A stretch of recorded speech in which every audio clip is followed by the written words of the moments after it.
Agradecido por la invitación. El trabajo que vamos a presentar a continuación se refiere a un nuevo estudio de caso que se circunscribe a la República de Ecuador. Generalmente, cuando nos referimos a transiciones, siempre nos viene a la mente en el contexto latinoamericano el proceso que significó la caída del gobierno de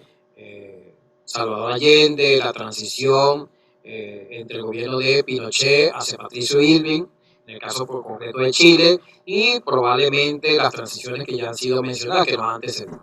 Pero una de ellas que no ha sido objeto de mayor estudio, sobre todo en la historiografía latinoamericana, es lo que se refiere al proceso político que conoció Ecuador entre 1976 y 1979.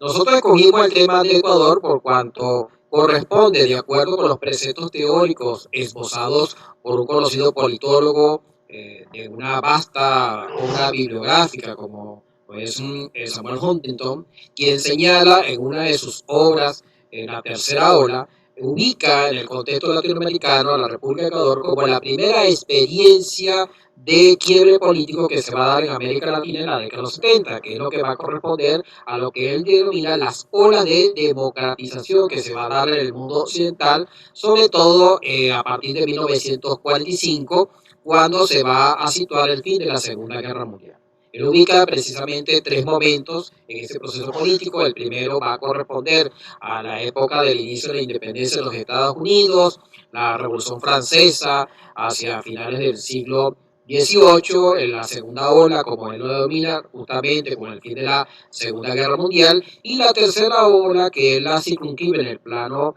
ibérico, en el contexto de Europa, con el inicio de la llamada Revolución de los Claveles en Portugal, seguida del proceso político que se va a dar en España tras el fallecimiento del dictador Francisco Franco en 1976. Hacia América Latina, tal como lo hemos señalado, el primer esbozo, el primer escenario de cambio político, de dictaduras militares, que se va a dar en los años 70, va a ser justamente el caso ecuatoriano. Y Ecuador se va a convertir en un modelo referencial, en una especie de marco en la cual se van a desatar una especie de caída, de transformaciones, de evoluciones de los diferentes regímenes políticos que caracterizaron la dinámica política latinoamericana durante los años 70 y 80. Nosotros ubicamos el caso ecuatoriano, la lámina por favor, como la siguiente, como parte de un proceso evolutivo en el cual se va a transitar con dos elementos bien determinantes. Uno, lo que tiene que ver la siguiente lámina, lo que tiene que ver con la presión internacional y el otro, el contexto interno. Aquí no podemos perder de vista, y por eso que se convierte en un modelo referencial, el caso del cambio político que se va a dar en Washington con la llegada a la presidencia de Jimmy Carter. A partir de su elección en 1976 y toma de posesión correspondiente en enero de 1977. Jimmy Carter, representando al Partido Demócrata, se va a convertir en la antítesis, o al menos así lo intentó durante su periodo, su administración, a representar la antítesis de lo que fue la gestión republicana dirigida en ese momento entre 1969 y 1974 en primera instancia por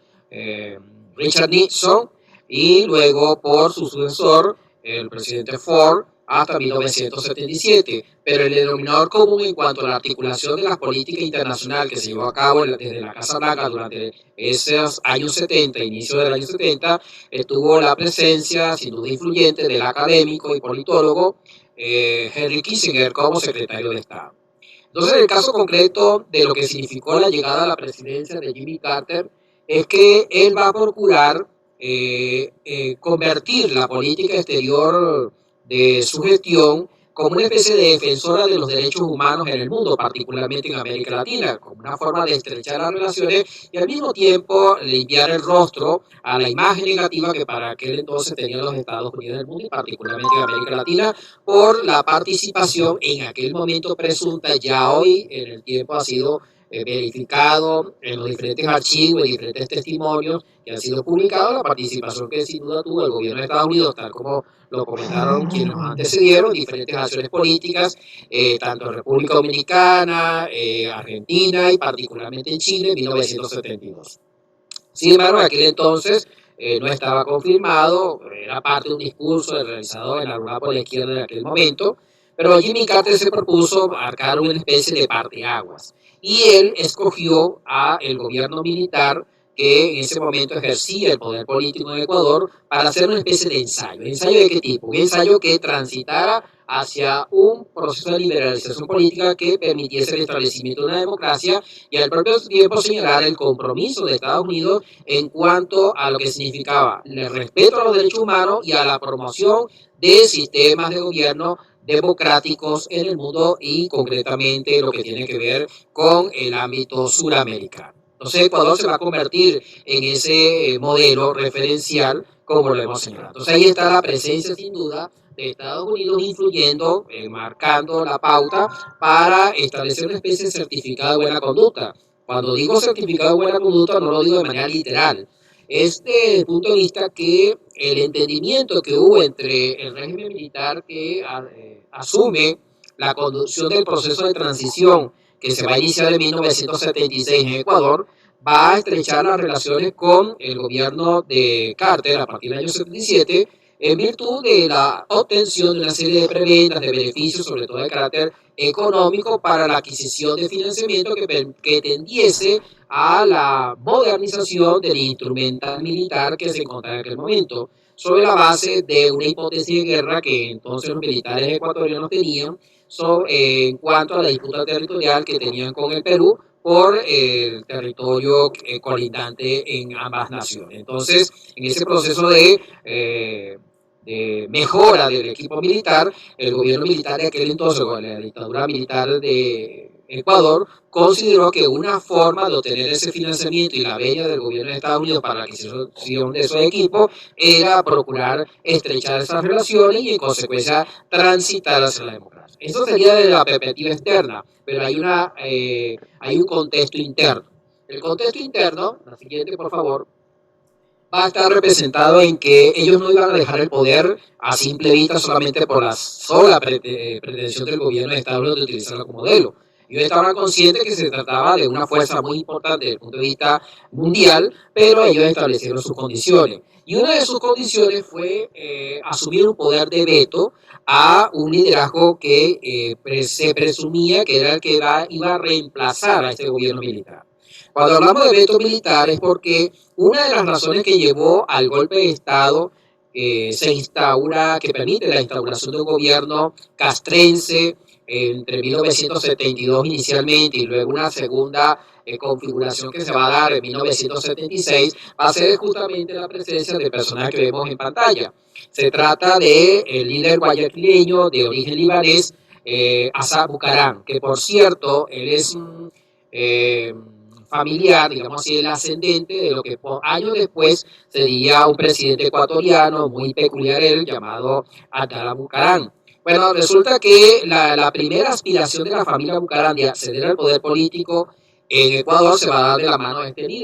este líder populista que llegó a ser en varias ocasiones alcalde de Guayaquil, de acuerdo con el predominio político de Ecuador. Ecuador se puede dividir fundamentalmente en dos grandes regiones políticas, desde el punto de vista estrictamente del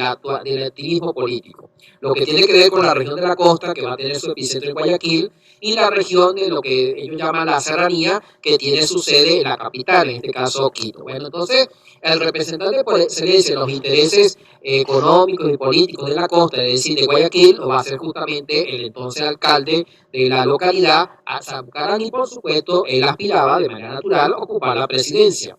Pero diferentes sectores políticos que veían con resistencia la forma de hacer política de Bucarán, lograron el apoyo de los militares y esto se va a convertir en el elemento en común para que en 1972 se hiciese un golpe de Estado, entre otras razones para evitar que se realizasen elecciones presidenciales libres, como hasta ese momento se venía realizando en Ecuador, y evitar el triunfo de este líder populista que ellos consideraban que no tenía una ideología definida, pero que podía conducir a una especie de desastre político en Ecuador. Entonces, en aras de salvaguardar la dinámica política y económica ecuatoriana, se realiza ese golpe de Estado en principio en el año 72. Y cuando se da el tránsito hacia el restablecimiento de la democracia, una de las condiciones que colocan los militares gobernantes en ese momento es que el señor Bucaram, conocido en los medios comunes del habla corriente ecuatoriana como Don Buca, se lo llamaba la colectividad que lo apoyaba, que era bastante fervorosa y numerosa, consideraba que había que buscar la manera de impedir la llegada a la presidencia de este señor. Y así como se instrumenta un conjunto de medidas de carácter legal, manipulaciones legales, entre ellas haciendo hincapié en estableciendo la denominación, o mejor dicho, el origen o requisito, que para ocupar o para postularse a la presidencia de la República tenía que ser ecuatoriano de nacimiento. Y Don Buca, es decir, Asa Bucaram, no tenía esa condición. Entonces eso lo inhabilitó políticamente. Entonces ha abierto ese camino, pero consciente de Bucaram que tenía la posibilidad cierta de, si no de acceder a la presidencia, al menos de manejar los resortes del poder político. Entonces él toma la decisión en consecuencia de replicar la estrategia que unos años antes había aplicado en Argentina Juan Domingo Perón, otro líder populista, de otro signo ideológico, pero que compartía ese elemento de la retórica y la narrativa correspondiente. En Argentina se planteó en 1973 una consigna: Cámpora al gobierno, Perón al poder. Cámpora era el candidato promovido por el peronismo en Argentina, y Juan Domingo Perón se iba a convertir en el gran artífice de los procesos políticos. Bueno, ese elemento, esa experiencia que resultó exitosa en Buenos Aires, Argentina, se replica en Ecuador de la mano de Asa Bucaram, y emite la expresión Roldós al gobierno, Bucaram al poder. ¿Quién era Roldós? Roldós viene siendo el apellido del sobrino político de Bucaram. Su nombre fue Jaime Roldós Aguilera. Él fue un conocido dirigente estudiantil a finales de la década de los 60. Había contraído matrimonio con una de las sobrinas del líder Bucaram, y eso lo va a convertir en una especie de pupilo en primera instancia del líder guayaquileño, y por eso Don Buca no duda en designar a Jaime Roldós como el candidato presidencial. Inhabilitado él para ocupar la candidatura y en consecuencia ceder la presidencia, postula a Jaime Roldós. Quizás no, era evidente que la intención era que de ganar, como se preveía, el verdadero operador político de ese hipotético gobierno presidido por Jaime Roldós iba a ser realmente Don Buca, es decir, Asa Bucaram. No obstante, este contó con un importante veto por parte del sector militar. La siguiente lámina, por favor. Pese a estas acciones, los militares no tuvieron prisa en hacer ese proceso de transición política, que era permanentemente monitoreado por el Departamento de Estado estadounidense, y que tenía gran expectativa por diferentes sectores políticos y sociales ecuatorianos. En ese sentido, a partir de 1977, a mediados del año 77, sobre todo después de la visita oficial a Quito de la primera dama estadounidense, Rosalind Carter, quien realizó una gira latinoamericana en representación del presidente Jimmy Carter, que incluyó a Ecuador. Los militares integraban el triunvirato o el Consejo Supremo de Gobierno, como se denominaba oficialmente, se comprometieron a establecer una hoja de ruta o un plan político de retorno a la democracia de manera paulatina y concertada en función de los intereses establecidos por los militares. Es así que este plan de retorno a la democracia va a comprender, en primera instancia, el establecimiento de mesas de trabajo. Estas mesas de trabajo van a ser dirigidas por un oficial activo del ejército en representación del poder castrense, y va a integrar diferentes partidos políticos que eran permitidos por el gobierno militar de la época. El segundo paso sería la constitución de un tribunal electoral, que viene siendo las veces aquí en Venezuela de un Consejo Nacional Electoral que organiza las elecciones. Y el tercero sería la convocatoria de un referéndum para aprobar un conjunto de reformas constitucionales. Esta reforma constitucional incluía una disposición que garantizaba un conjunto de privilegios y salvaguarda los intereses castrenses después de entregar el poder. O sea, que fíjense los requisitos, los mecanismos establecidos por los militares. El cuarto paso consistiría, luego de la aprobación de esa reforma constitucional, la convocatoria, ahora sí, a unas elecciones generales para la escogencia de un presidente de la República y de los diputados y senadores que integrarían el Congreso,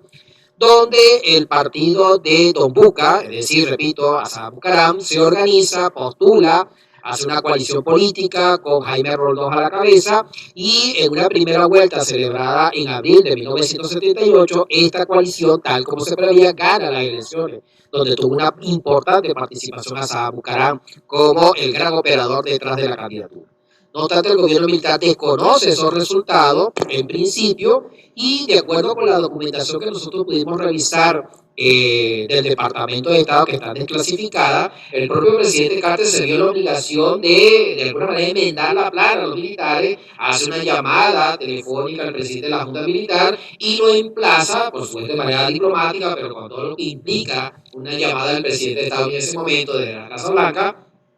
a seguir la hoja de ruta que los mismos militares habían ofrecido. Entonces, ante esa presión y ante la posibilidad de perder ese certificado de buena conducta que habíamos comentado al principio, entonces la Junta Militar decide reconocer los resultados y propicia la convocatoria de una segunda vuelta, porque eso ya estaba preestablecido. Quien no tenía el 50% de los votos obtenidos, emitidos, en la primera vuelta debía medirse en una segunda vuelta definitiva. Bueno, después de varios meses de largas al asunto,